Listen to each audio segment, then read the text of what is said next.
Hello, everybody. I'm Andrew Ward from Regen Farmers Mutual, and today I'm joined with Gabby Chan, and we're hoping to have a fantastic conversation about a number of things, but all to do with regen agriculture, with environmental markets, and hopefully give us a bit of historical context to how we got here and maybe some predictions about where we're going to end up. So thank you very much for joining me, Gabby. How are you? I'm very well, and it's a pleasure to be here. Well, thank you. I've been reading or listening rather through Audible to your latest book, and it would be the equivalent of a page turner in that I keep listening to it over and over again, possibly because at night I fall asleep and I go, oh, I need to go back and get that. And so I've gone through it many, many times, and each time I do, there's another blinding flash of the obvious, which has occurred as a result of listening to you.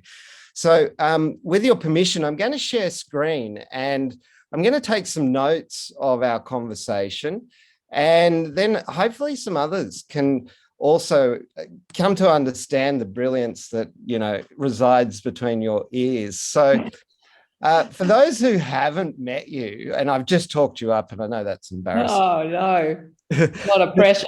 It is. It is. Maybe you could provide some background to people as to why we should be listening to Gabrielle Chan. Who is she, and how did she come to be in the position that she has opinions and insights that farmers would find valuable? Okay, so this is, I guess, an odd story in some ways. I grew up in Sydney. My father is a Chinese migrant from Singapore, met my mum. We grew up, we had a wholly suburban Sydney background. I didn't know any farmers. I didn't know anyone that lived in the country. I just was completely contained in that Sydney world. I went into the media and started reporting as a journalist, and then moved into political journalism. But about the same time as I moved into politics, I fell in love with a farmer, which was not part of the plan.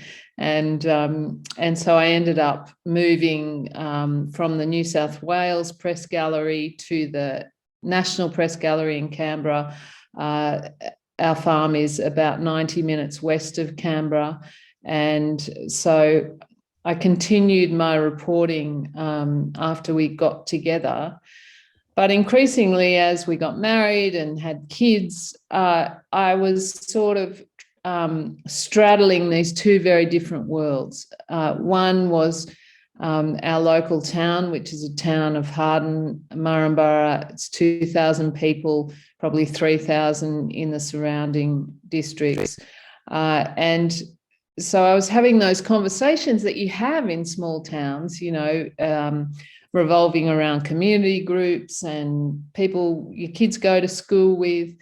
And their political conversations were obviously diametrically opposed to the sort of issues that I was covering in Canberra in the press gallery. And after a very fraught time in reporting on government, probably from 2013 to about 2017, we saw this rise of the hung parliaments. We saw increasing numbers of independents, and city journalists and city politicians were asking these questions about, why is everyone so cranky with politics? Why are we seeing unpredictable patterns in formerly safe regional and rural seats? And I thought it would be an interesting exercise to sit down and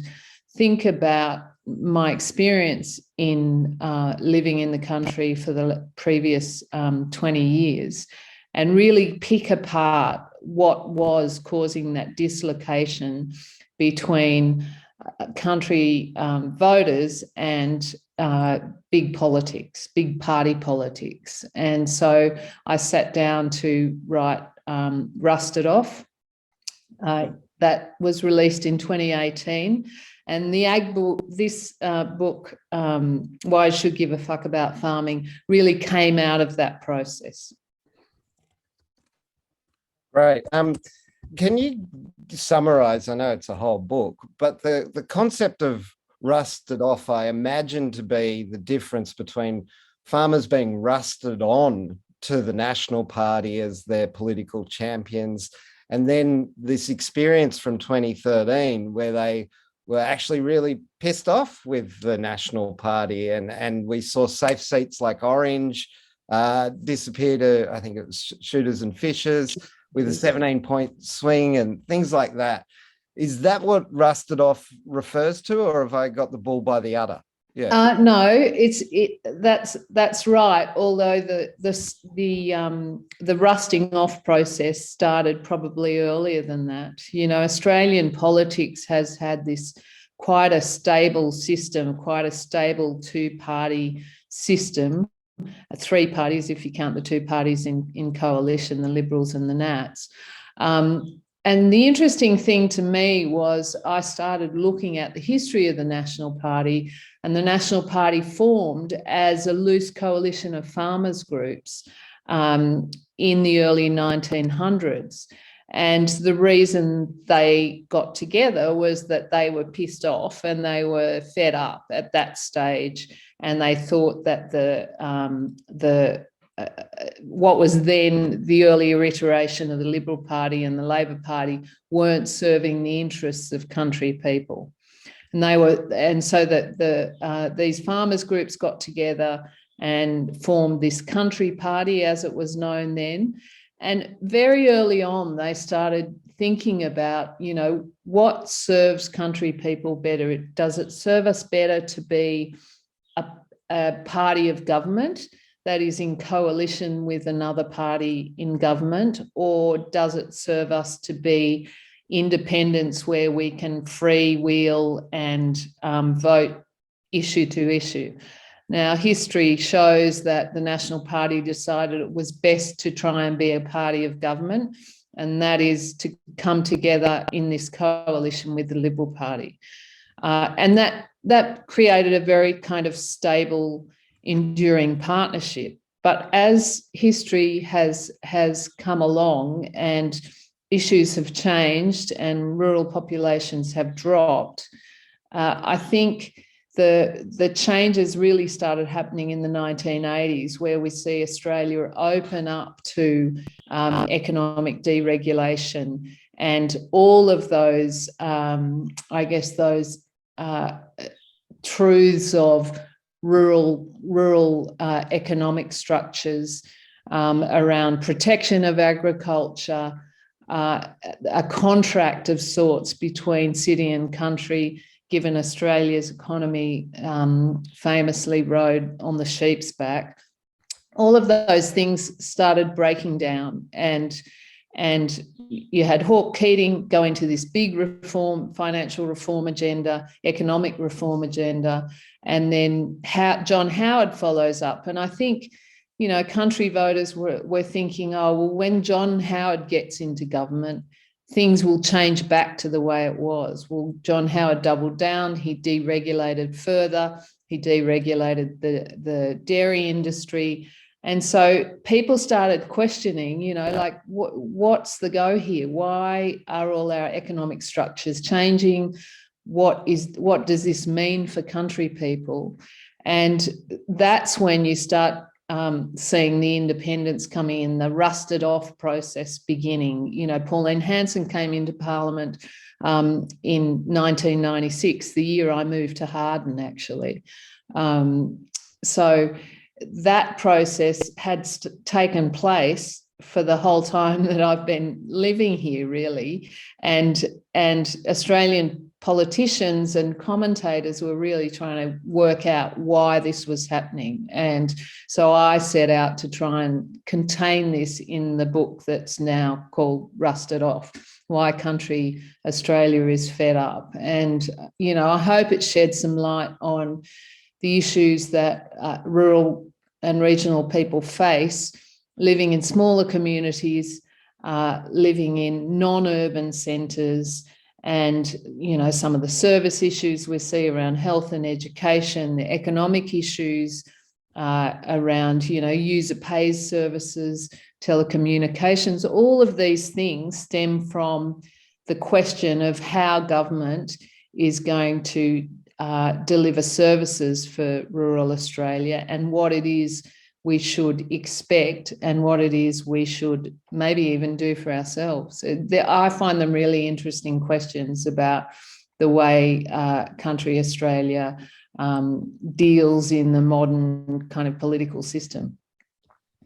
I want to bring that historical context specifically to sort of practices and environmental markets, if it's all right. So if I can start with practices. So 1996, you say, was Hanson, and Yeah. I mean, Dad and Brian Marshall got their training in 1993, and it really started to introduce time-controlled grazing, which now is like a forerunner of with holistic management of regenerative agriculture. But was there any, in terms of historical context, was there any impact in that change of viewing agriculture, the change of practices? Did that have any impact in the political spectrum early on, or was it? Well, it did. If you think about Landcare, I think has turned 30 this year. Yep. And Landcare was, you know, at the same time as this economic deregulation was happening under the Hawke-Keating government, Hawke starts to nationalise this concept of Landcare. I think originally it starts in Victoria, and then it's upsized by Hawke, and he sets up the National Landcare Awards from memory, and so you get this.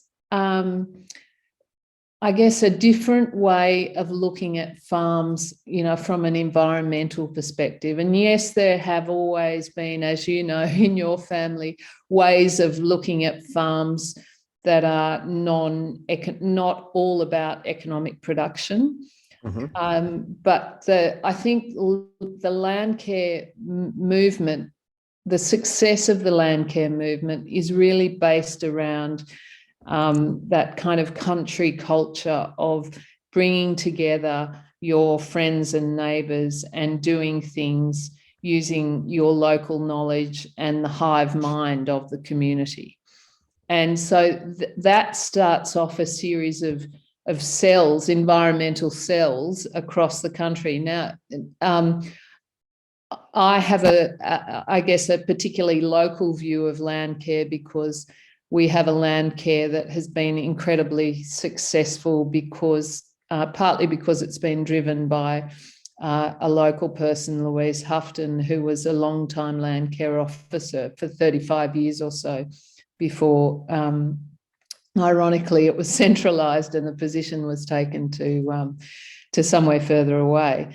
But that kind of crossing of environmental care in a way, in a language that is palatable to farmers, because you've got to get the kind of cultural speak right in order to talk about, you know, certain messages, so that you're not, you know, we all know how politically the National Party will talk about greenies and green tape and all that sort of stuff. So you've got to get those messages right.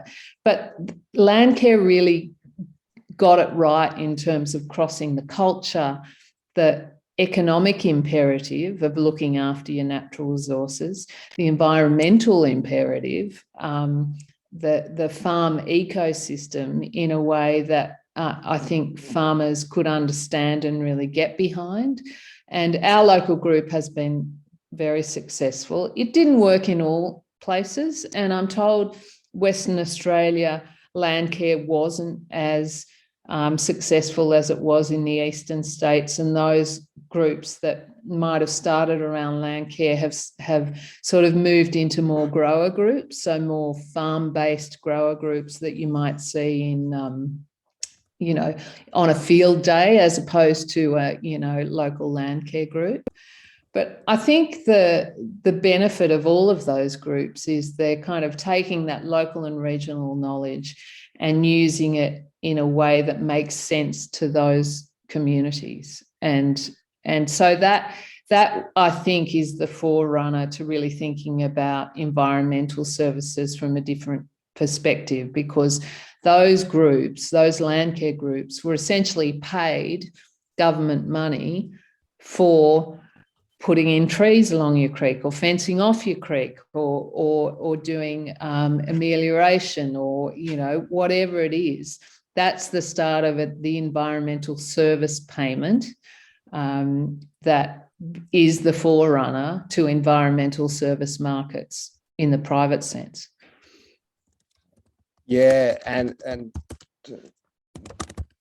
I have a question about, you know, the deregulation in the East Coast, particularly of wheat, with the Australian Wheat Board, and the relative strength of CBH on the West Coast. And I wondered whether you had any thoughts as to how CBH didn't deregulate, kept as a mutual, and as a result, it provides a, you know, fairly healthy dividend for its farmers. But at the same time, land care in WA isn't as strong as maybe on the East Coast. Is there a relationship there, or is that just a coincidence? I've never thought, that's a good question. I've never thought to put those two together, but I guess if your grower groups are stronger, then, you know, the CBH is an expression of economic leverage that I think makes a lot of sense in a farming market that is really controlled or beholden to very large corporate players. And I've never understood why farmers could trade away that leverage. I mean, as flawed as the Australian Wheat Board was, it at least gave you a kind of size to play with the big boys. And in the end, the competition policy that drove that, you know, deregulation of things like the Wheat Board actually led to less competition, because the Wheat Board was broken up and its component parts sold to even bigger players. And so, you know, you end up with fewer behemoths and they're wielding more power. So, you know, I don't know much about the way CBH runs, but I think it makes sense to aggregate. I mean, a bit like what you guys are doing, you know, with the mutual. It's the idea that you aggregate and together you have more power than you do as an individual. Now, you know, I wouldn't mind asking you a few questions about what, you know, the difficulties of that in a farming mindset that is very much about, you know, I am the kind of the boss of all I survey within my boundary fence, and don't you dare come in and tell me what to do with it, because there is that really palpable tension, I think, in farming culture that's you know, has a healthy sort of streak of oppositional defiance disorder, which is maybe why I fit into that so well. It's because I just like, tell me to do something, no, I'm going to push back. But, you know, if you suggest it, yeah, I'll come along for the ride. So, yeah, I think that is a really interesting dynamic. And if I were to suggest advice, I reckon those sorts of mutuals, those groups coming together is the way to deal in the modern economy, where you're getting these massive trade disruptions that are reacting to politics and economic changes. You know, you need a kind of measure of support and also information sharing more than anything else, because now the farming that I see and that I wrote about in the book is really a function of access to resources. And if you can't get access to resources, either to buy land or to buy knowledge, to buy services, then you're really pushing it uphill, I think.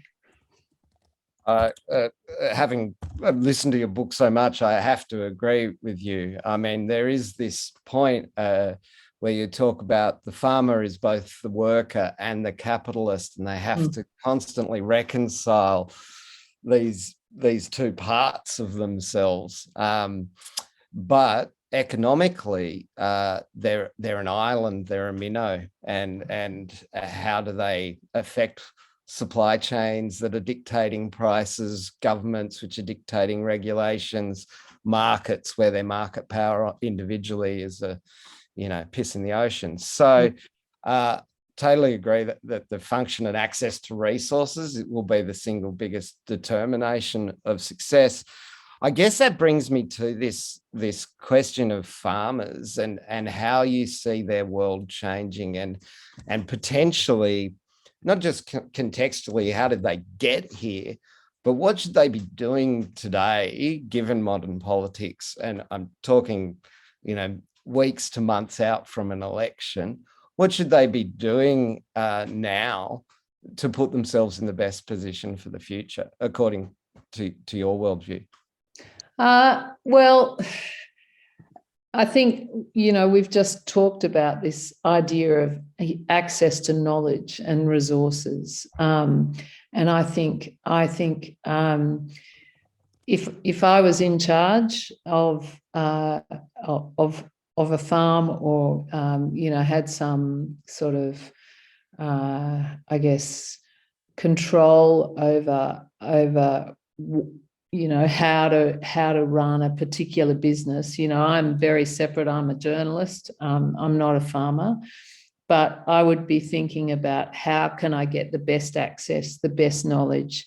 I'm lucky I'm a journalist because I can ring people and ask them. Like I just, that's what I did for the book. That was my excuse, to ring people and ask them about farming, ask them about environmental service markets, ask them about where government policy is going. So I guess there's a couple of things. On the government front, we're coming into an election. We have political parties, candidates presenting us with agricultural policies or not. I haven't seen a lot of them. I'm hoping that someone's thinking hard about this. I've got to say, in the process of writing the book, there weren't a whole lot of people in Canberra that I could get access to in the political realm who are thinking really hard, with one exception. I think David Littleproud is thinking about, environmental services markets, but I hope that the verification system for, how to measure those environmental improvements is robust, because I'm really worried it's going to turn into a sports rorts otherwise. It'll just be paid out to mates. It's got to be robust. You've got to have to prove that, you're improving your environment. So that's the one thing on the government end. You want to see that they're thinking deeply about some of the issues that, I hear a lot of farmers talking about, issues like additionality with environmental markets. What is the best way to improve the natural assets, the natural capital on your farm? In the private markets, I'd be doing as many webinars, as many seminars, as much additional learning, because by the way, the average farmer is probably my age, mid-50s to 60. And that means they're probably 30 years out of their education, whether it was in agricultural or not. And this is a realm that is changing so quickly. Like, I started writing the book 2019, 2020.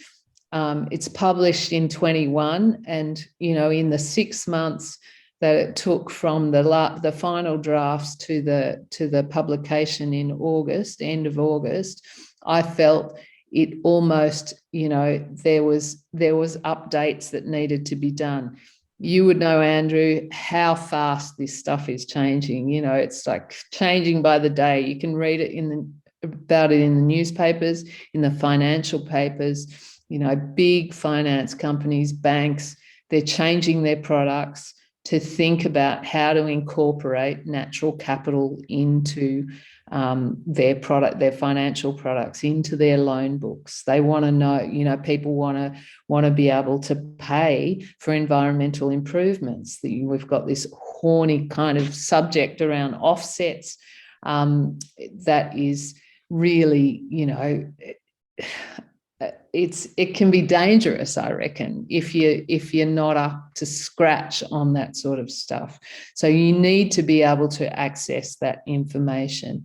And I know farming culture has come from a place where a lot of these services, educational services at least, and I chart this in the book, we used to get access to an ecologist or a agronomist through our local state agricultural departments. We used to get those field days subsidised by government. That's not happening so much anymore. So you're going to have to find your trusted networks of knowledge to understand how fast this is moving. And if you're a small to medium farmer, you've got enough in your day, just getting through the day, getting through your job list. And I think farmers are going to have to recognise that they're going to have to pay for some of these services, some of this knowledge and understanding in a way that they may not have paid for those services in the past. I think that's a really big thing. And then the third element I'd say to get up to speed with where things are at is just read about the consumer, read about your eater, work out where your products are going. Vince Heffernan, the farmer from Dalton, lamb grower, Moorlands Lamb, he talks about, farmers, he said, I don't know any other occupation that throws up their hands when their products leave the gate. It's just like, oh, that's done, that harvest is done, or that those lambs are grown. I don't care where they're sold to, I'll just go and do the next harvest. And that's understandable because, you have a lot on your plate, pardon the pun, but you have to. Maybe there are some ways to change it. There's a bit of there's a very kind of, the farming culture is really split between this. On the one hand, you get this really can-do attitude, and then on the other, there's a bit of a kind of whinge fest about, I'm locked into these systems, and I totally feel that locked in system. But there are things that you can change about your business or about who you're dealing with. Like Vince, for example, just said, my supermarket's paying me crap prices, goes to his agent. Where can, I want to get out of this system. Where can I sell to that's going to change that for me? An agent says, not interested. Sorry, go and find someone else. And so he did. And he created this other system for himself where he sells wholesale. He doesn't have to do the retail bit. People order online, and that's worked for him.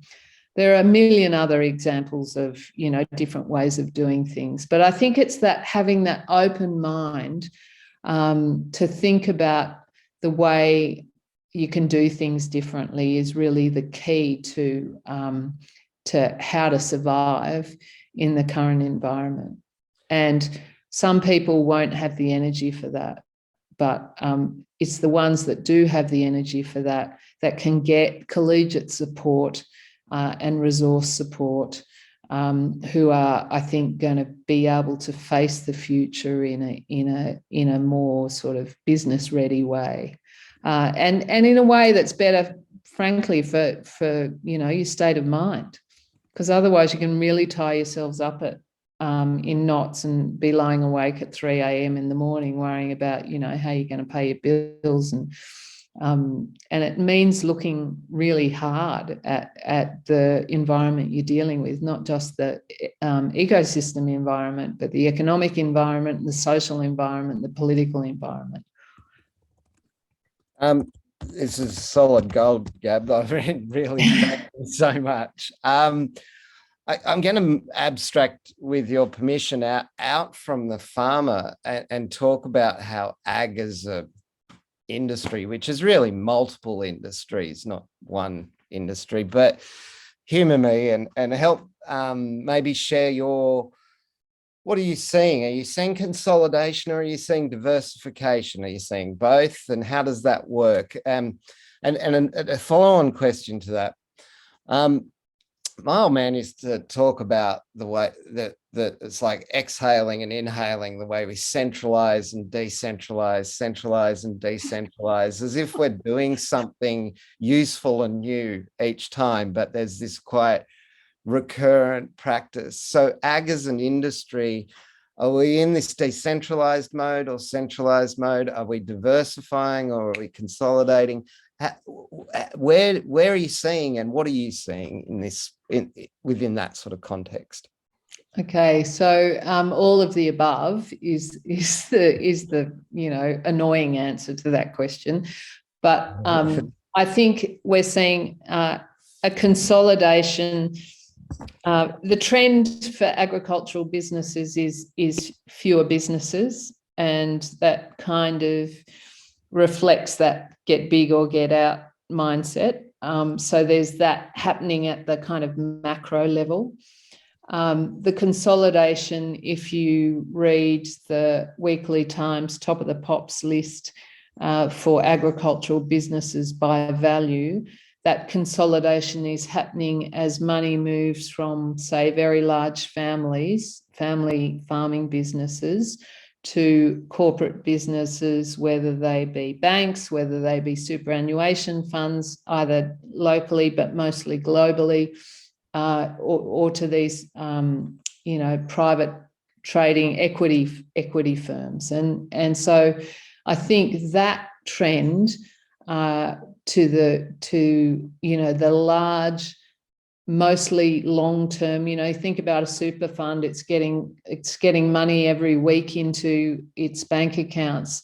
It's got very patient capital that can wait for a long time, so can ride out peaks and troughs, can ride out droughts. They are putting their money into agriculture because around the world, governments and private markets are grappling with what happens as the world economy adapts to climate change, and where's the money going to be made? Where, it's as one of the academics said to me, it's just capital doing its thing, right? It moves around the world trying to find the best return for its home. Now, at the moment, that is agriculture, and anyone that is familiar with their local real estate prices will be seeing that translated into the neighbour's farm. The land prices have just gone gangbusters. Like we're so used to seeing stories on the nightly news about Sydney and Melbourne real estate. Well, ag real estate has outshone all of that stuff. The capital return is the other thing that's driving, I think, a lot of this market. So some of the groups, the fund groups that report back to their shareholders every year, it's not so much the ag production return that is inflating the numbers. It's the value of the asset that's growing underneath their feet, almost to the point where whether you get a return on production here or there, it's like look at this is a kind of real estate game. This is ag version of the block. It's how to increase the asset value as fast as you can, and of course that's increasing the equity that you hold in your asset, in your farm, and that's increasing the borrowing power. So it sort of just goes around. So I think that now I've forgotten the original question. It's the trends, right? So there's that corporatization story. And it's not just corporatization, we're talking big family corporate operators as well. So, it's a bit hard to kind of break down that definition between, are you a corporate, are you a family, when we're talking about, big landholders. At the same time, at the other end of the scale, the small to mids, but particularly the smalls, I see really diversifying. So changing the way they do things, getting increasing connection with their eaters, really responding to the market buy-in to that really literally the gut connection with the story of regenerative agriculture. And while regen ag is a very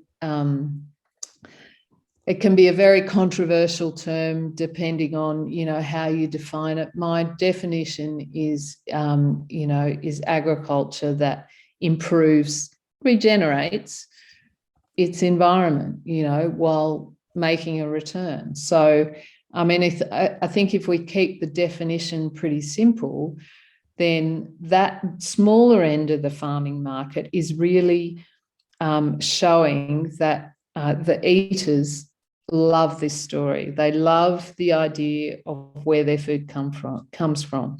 Now, they're a certain type of buyer in the sense that they obviously prioritize where their food comes from, and often, mostly, they have the pay packet to pay a little bit extra for that food, to pay for the farmer to do what they want to do. And that's not always true in the large kind of supermarket share of the market, where, people just want the cheapest product as fast as they can, and they don't have either the bandwidth or the priority or the knowledge or the cash to really go down the other route.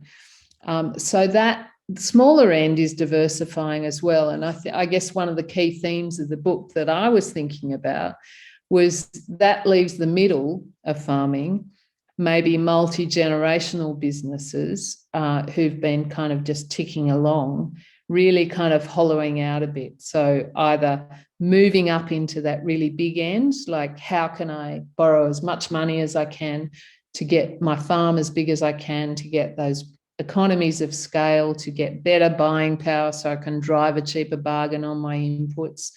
And then you've got the smaller diversified end that is really, really connecting with the consumer and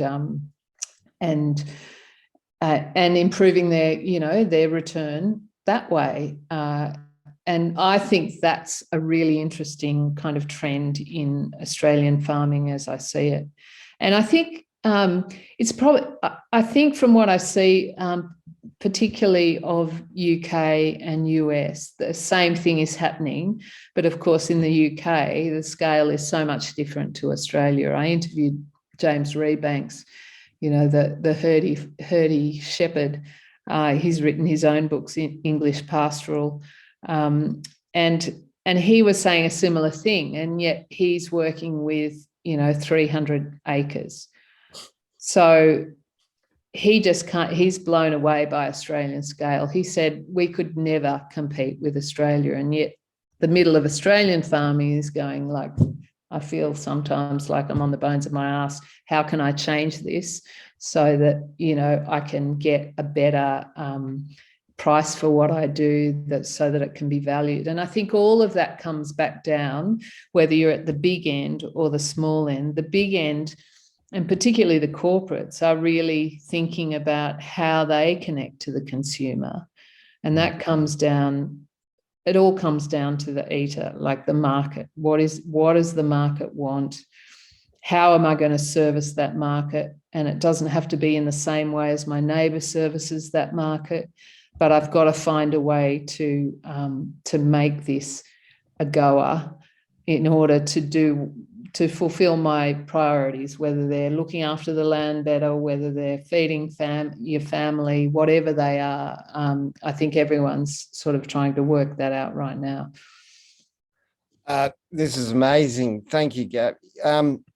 Okay, so we're moving across, or back somewhat out of the ag industry and into politics. So I want to preface this with a maybe an assumption or an inbuilt assumption of mine, which is that the politicians have set out for the economy broadly this idea of net zero. And apart from conservation, agriculture seems to be the only industry where they realistically have more sinks than emissions and the capacity to affect that.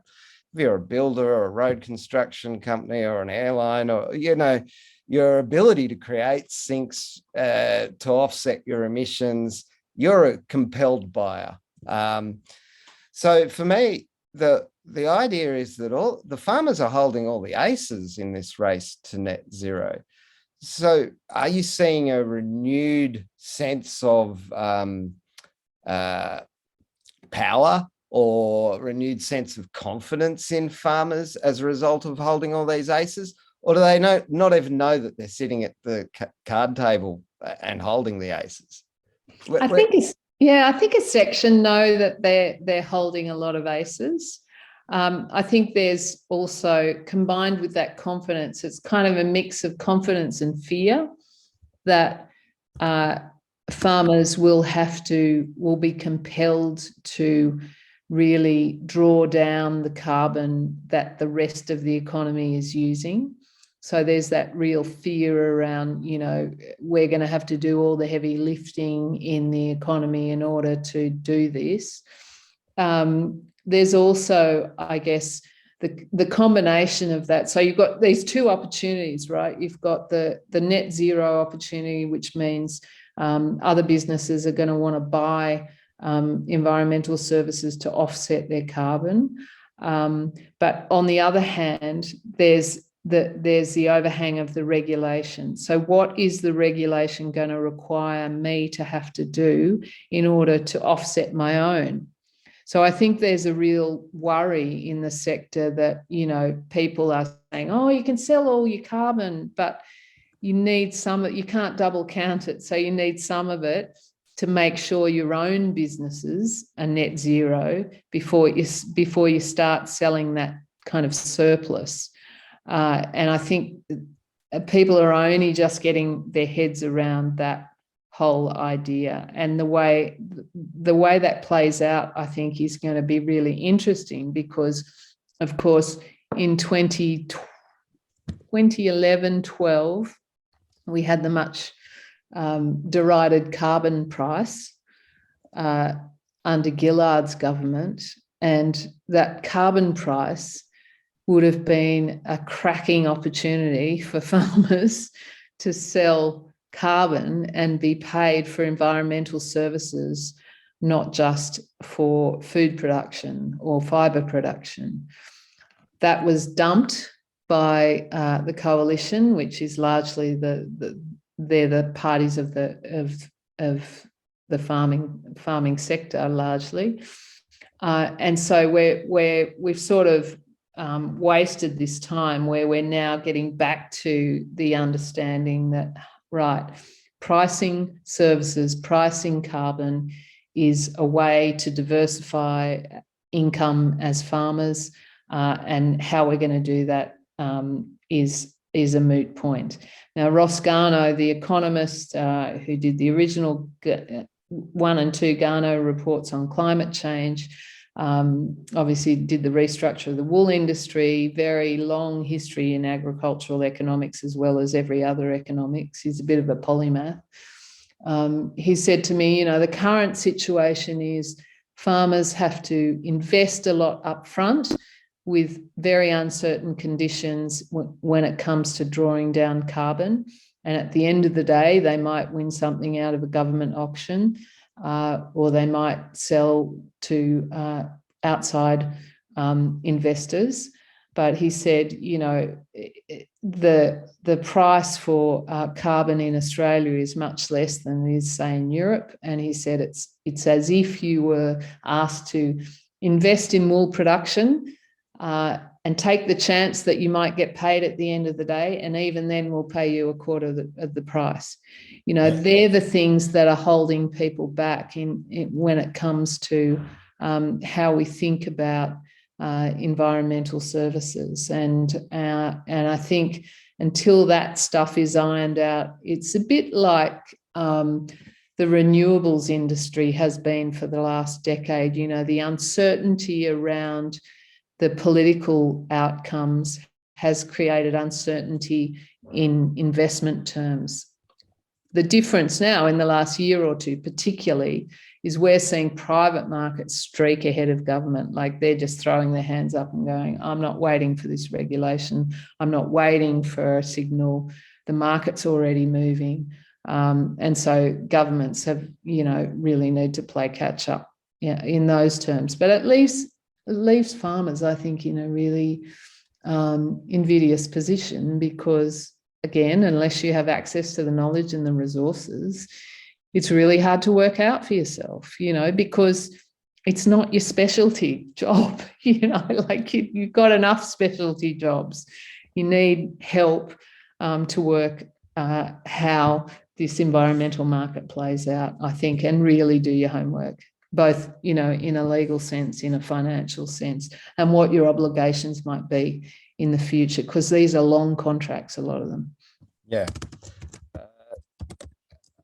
This is great over the long term. I guess we need to check time. Yes, we are running a bit close, but we still got some more time. If we look at the future, therefore, you know, we've got this modern economy today, and we've got the future coming. You know, I'm not sure that we're going backwards in terms of our economy to an agrarian type of economy. Even if the farmers are holding all of the aces, I don't think we'll have kings of grass castles exactly again. But I mean, that's my view. I'd like to hear from somebody who's spent 30 years talking to politicians and farmers and writing books about that to understand whether actually, yeah, we might go back to something akin to an agrarian kind of Kings of Grass Castles kind of era where farmers were landed gentry and kind of held a large amount of the GDP, at least within their control for the Australian population. Is that the future that you see, or do you see farmers with their ass hanging out of their jeans and they're either now corporatized or they're selling direct to a local food market, and that's about the scale and there's nothing left in the middle? A friend told me from Victoria that the only Rolls-Royce dealer outside of a metropolitan centre used to be in Hamilton, Victoria, in the 50s, you know, during the wool boom. And it's a standing joke amongst myself and the farmer about, you know, how he's going to make me a wool princess. It hasn't happened yet. I don't think we're going back to kings in grass castles or queens in grass castles. I think, though, that we could go back to an economic model that is closer to a kind of squatocracy, but that is large tracts of land that are owned or controlled by one entity for the purposes of diverse incomes like food, fibre production and environmental services. And the imperative, I think, in the exercise that I undertook in writing the book was that I think that would be a bad thing if we, say, dropped from 80,000 or so agricultural businesses down to 8,000 or even 800. You know, I just don't think it would serve the country well to have less competition amongst farmers, to have more market control in agriculture, in the same way that we've seen the supermarkets drop down to, you know, duopolies or oligopolies, in the same way as we have seen some, you know, industries like poultry become monopsonies where there's only one buyer and you slash the the throat of the business next to you in order to produce the chicken for the lowest possible price. I just don't think any of that serves a long-term economy. And I think if we've learnt one thing from this pandemic that we've all been stuck in for the last 2 years, it is that diversity is the key. Short and medium supply chains are just as important as long global supply chains. You can't rely for stuff that we require, food being the number one, from other countries where you can't control. You talk about CBH, in terms of wheat sales. The only similar structure on the eastern seaboard is the rice board. It's the only sort of hangover of the old kind of production boards. And we saw in 2020, I think heading into spring, the country go very low on rice supplies because we've always imported a fair bit of rice from Vietnam when our own rice growers aren't growing rice. And Vietnam said, closed its borders to rice exports because they said, we want to feed our population. Absolutely fair enough. So, you can lull yourself, and economists, I drive economists mad when I talk about this stuff. Some of the feedback I've had on the book from one or two ag economists, I think I just made their brain explode because they were so annoyed with me not following the economic orthodoxy. But you can buy stuff in for the lowest possible price, absolutely, and it can work for 10 years, 20 years, 30 years. But long term, if you let, say, your dairy farmers go and say, I can buy it cheaper from New Zealand any day of the week, will there come a time, like say in a pandemic, where somehow that supply gets cut off, or you have to pay a higher price even than you were paying your own dairy farmers? Like, have you won in the long term? I would say no. Not just food. We saw it with personal protective equipment. Suddenly every brewer and, distiller in Australia was making hand sanitizer because we don't make that stuff. Surgical masks, all of that stuff. We don't make stuff anymore. We made that decision as a country through those years of economic deregulation where manufacturing could be done so much cheaper in other countries, and we could just buy it back and really specialise in one or two things. Well, it's the same in farming. We are very good producers of steak sandwiches. We grow a lot of beef and we grow a lot of wheat. And maybe that's why we have democracy sausages at election times. But if that's the only stuff we're going to make, it's not a very diverse base to come off. And there was a really good report by Stephen Bartos, who's a senior public servant, that was asked to look at food distribution, food supply and resilience after the Queensland floods. And Queensland discovered that because of the duopoly supermarkets, and they had cut down their distribution centres to massive distribution centres, but only, a very small number of them, you actually can't get food out when there's a challenge to that.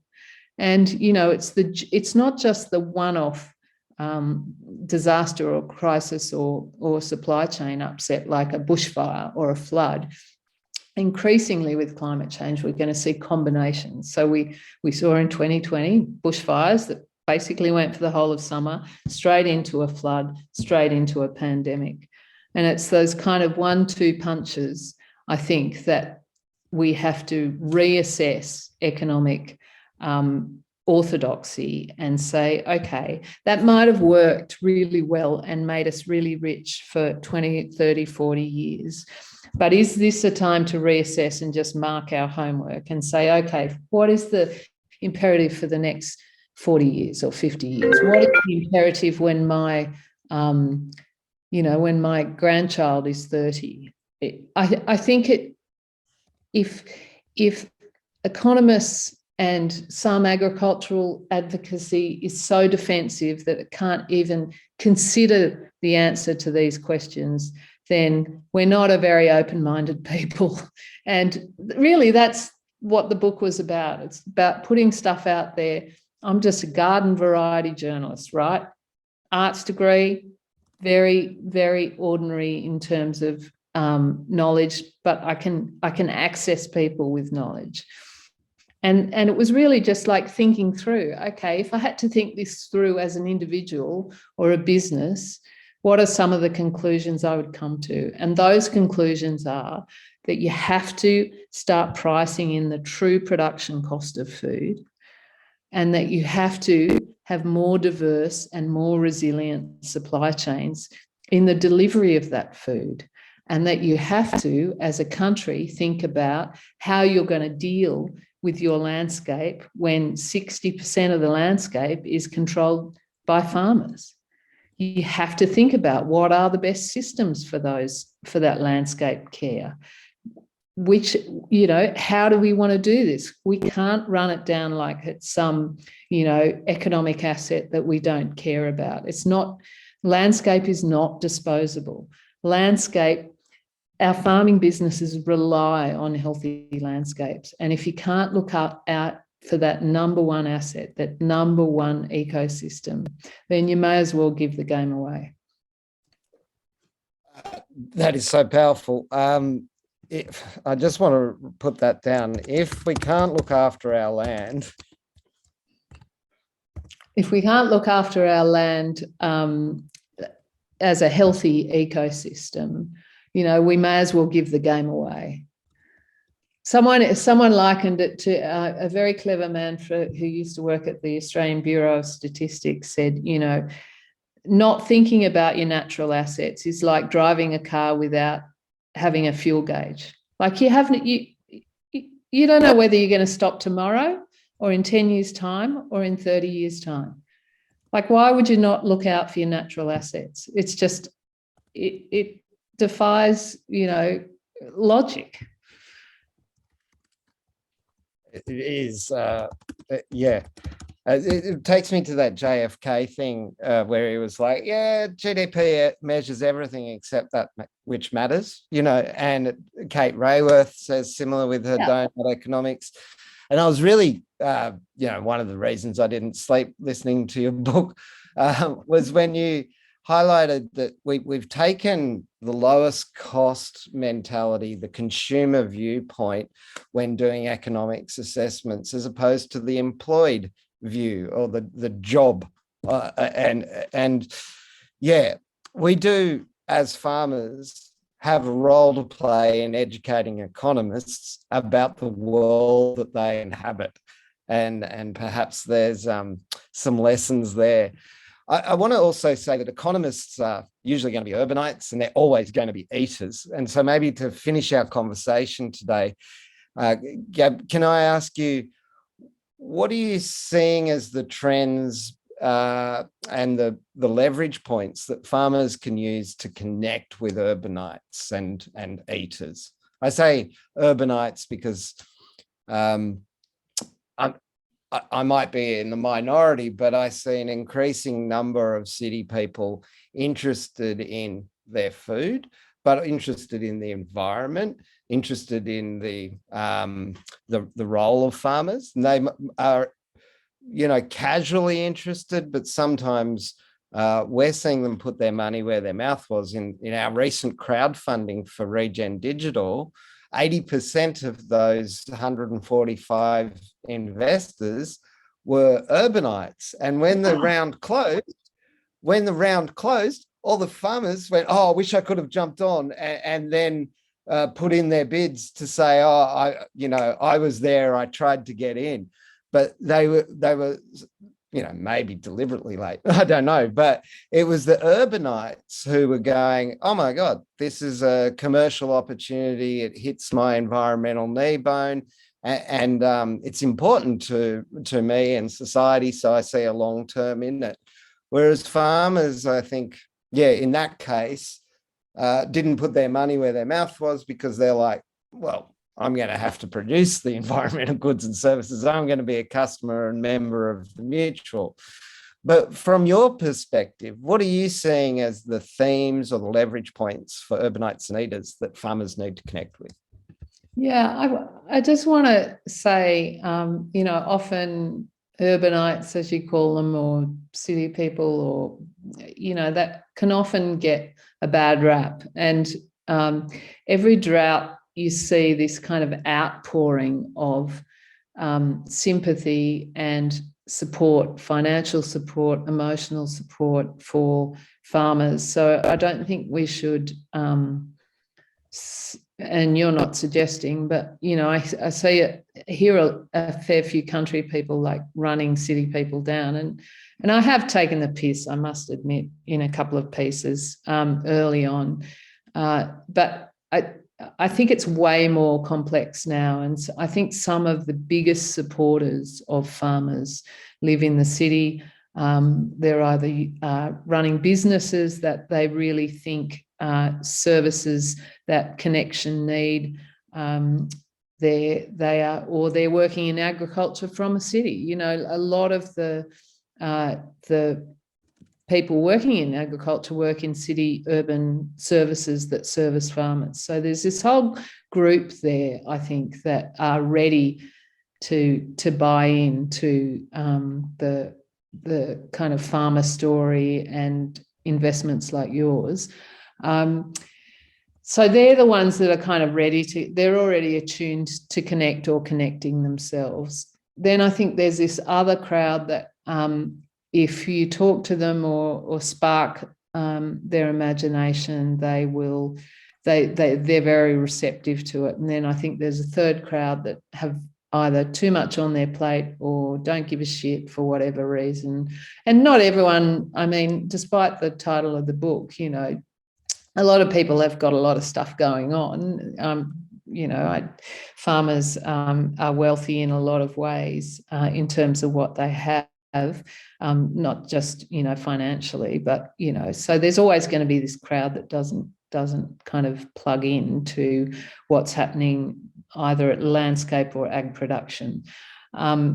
But I think the interesting conversation for me in the book was Mike Lee, who's a food futurist, and he's talking about how the food is starting to inspire what's happening in politics, in that politics has become very polarized. It used to be that your political leaning wasn't such a thing. Now, I think the Pew surveys show that, people, this is a survey that came out of America, people used to be Guess Who's Coming to Dinner, the Sidney Poitier film about bringing a daughter bringing a black boyfriend home, and that horrified the whole family. Well, now if you bring home someone from a different political persuasion, it's just like, oh my God, you can't marry that person. They're a member of that political party. Well, that's starting to happen for food, right? So food has become the way that younger generations and some older generations are starting to signal their values. Am I a pescatarian, vegetarian, carnivore, gluten-free, locavore, 100-mile diet? All of those tribes are starting to separate, and you can find your tribe online the way we've found our political tribes online through social media. You do that through food.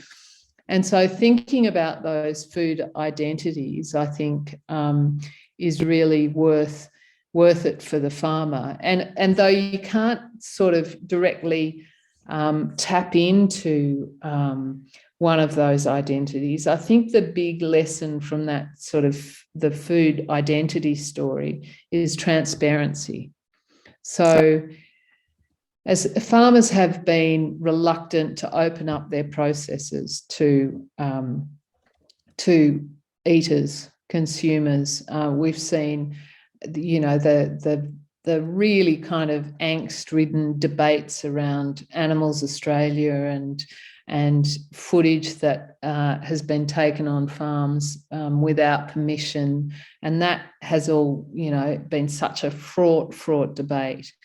But in broader terms, what I'm talking about transparency is, the technologies now that are going to allow the consumer to see where the lamb has come from, to scan their phone and find the story of the farmer. Whatever that farmer chooses to do, whether they're the biggest conventional chickpea grower that grew the lentil burger, or whether they're the regen farmer that grew the lamb in the tray.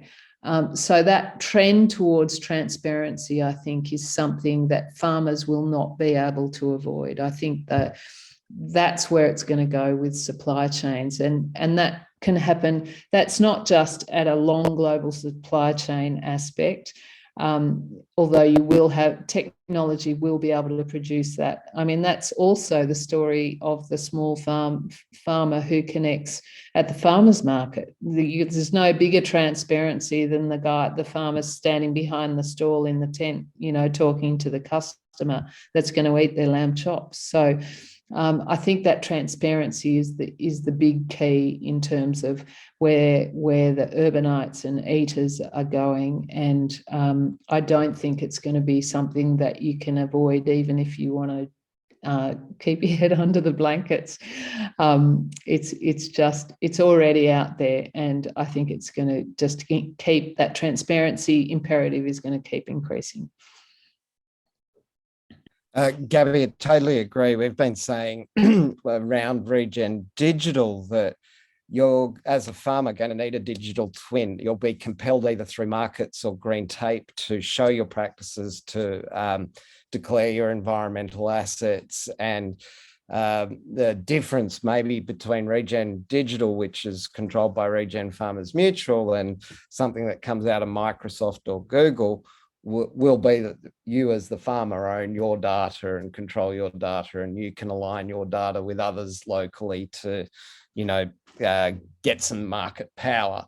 Whereas the data that you're going to be providing because of being compelled by green tape or markets, if you don't own that market power may well, and historically data has been against farmers and for the other people in the supply chain. So I think it's a really great point to make. And it might be, given that we've already blown through an hour, and I really appreciate you doing that for us, Gabby. But I might pull up there and just say wholeheartedly, thank you so much. That for me was an amazing experience, and I hope we can do it again. And yeah, I really enjoyed that. Thank you, Gabby. Thanks, Wardy. Cheers. And for all of our farmers who've watched this and are listening, we will be back each week with a new video. Next week, we're talking with Joshua Gilbert, Warramai man. We're going to talk to him about Indigenous agriculture and how they're missing from the discussion, even though that the Indigenous land title accounts for 40% of Australia's landmass. So we need, as much as we need farmers to be involved in this discussion, we need Indigenous Australia to be involved in this discussion too. So join us next week if you can. Thank you once again, Gabby, for your time, and look forward to chatting to you again in the future. Pleasure. Bye-bye. Bye, Gab. Bye.